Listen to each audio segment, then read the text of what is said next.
Hey guys, it's Charlie. So I've had time to sit with my thoughts now on Megan 2.0, and like I said last night, I really enjoyed the movie for what it was. Now, don't get me wrong, I liked the first Megan movie as a movie about a girl dealing with a tremendous loss and having a friend that winds up being an artificial intelligence that takes the protective nature that she's designed with too far. I like that concept.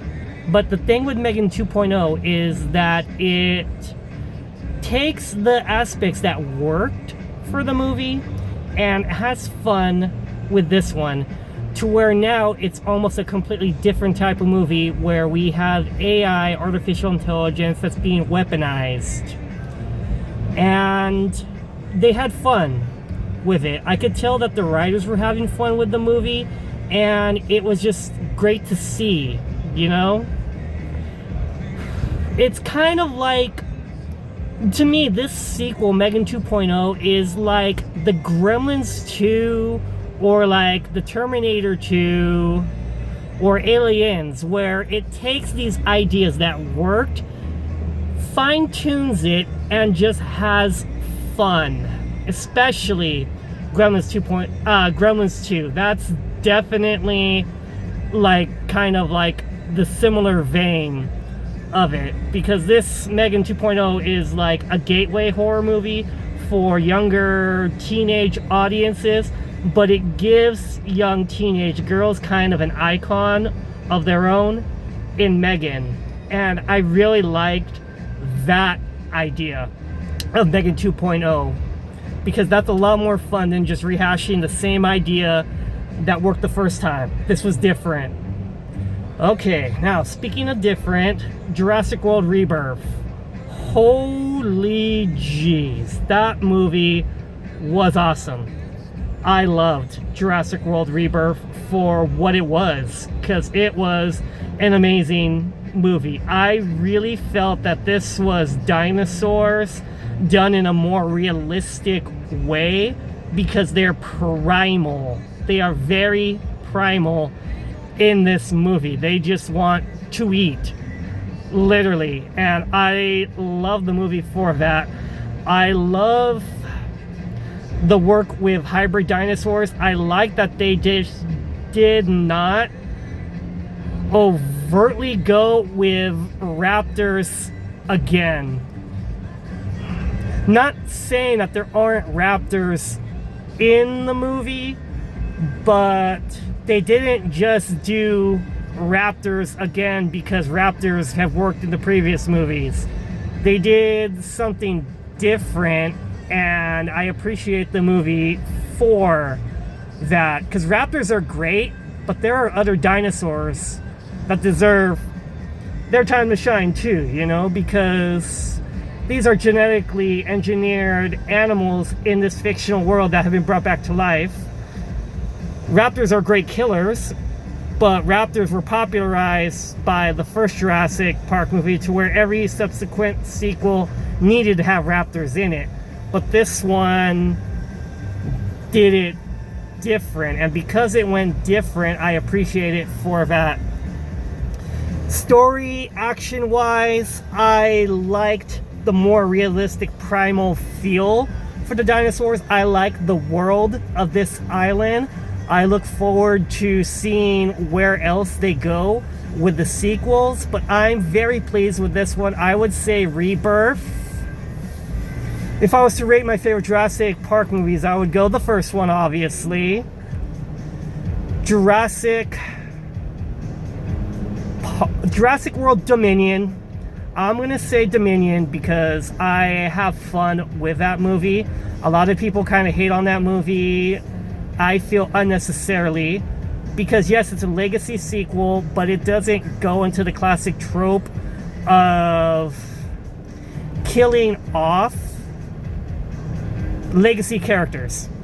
It didn't go that far into the nostalgia of it, and it was just dinosaurs on Earth, and it was a good movie. I really enjoyed Dominion for what it was and giving a different type of story. And then number 3, I would say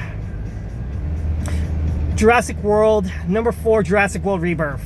And then Lost World, Jurassic Park. That is the way like my favorites would go. And then that leaves Jurassic Park 3. And then you have the shit show that was Fallen Kingdom. Okay, now my favorite movies 2025. Number 1, Sinners. That is just a given right now. This is just top tier. I love the music aspect of that movie, so Sinners is still my number 1. Thunderbolts Asterisk is number 2, because even though that movie did not do well critically, there was still a story that was attached to that movie that I appreciate. I like that it went hard on mental health and mental health awareness. It won me. That movie won me with talking about mental health and people with mental health issues trying to get help for themselves and finding it in friends. It's such an important thing and concept and just a reality to this world, to everyday life. And I appreciated deeply that movie decided to go that route. So yeah, Thunderbolts Asterisk, my number 2 favorite. Number 3, Jurassic World Rebirth. I'm going to put it at number 3 for right now, which puts Companion at number 2. At number 4, Companion is number 4, even though I still love Companion for what it does with psychological thrillers and AI. So that's number 4. Number 5, I am going to say 28 Years Later. That movie, it went so hard on practical gore, and there's a story in that movie that is worth seeing, and the scenery is just beautiful to see. So that's number 5. Number 6, Final Destination Bloodlines. Number 7 is going to be Heart Eyes, followed by number 8, Megan 2.0. Number 9 is Death of a Unicorn. I kind of feel like maybe that dropped a little too much on there, but right now I'm going to say Death of a Unicorn, even though I appreciate that movie for what it is. And then number 10, The Monkey, which is a movie that is probably going to be like the last time on my top 10 list. Good in concept, great kills, but the thing that kills me about The Monkey is the character and their inner monologuing. That idea of just having him inner monologuing instead of actually showing us the plot and the story, it's like an insult to the audience a little bit. And that's why I feel, even though The Monkey is great in concept, it's not one of the best movies. Like, as you can see, it's already dropped down to number 10. And then we have, of course, Superman and Fantastic Four that are still due out this year, and probably a couple other movies that are going to appear on it. Great in concept, but when you have a character that just narrates their entire life story practically to you, instead of just showing the scary stuff around this monkey, that it's like an insult to the audience, because it's like, you guys are too dumb to understand this movie, so let's explain everything to you with this character. It didn't need to do that. It would have been great, less narration and just more action. That's what I wanted, was more action.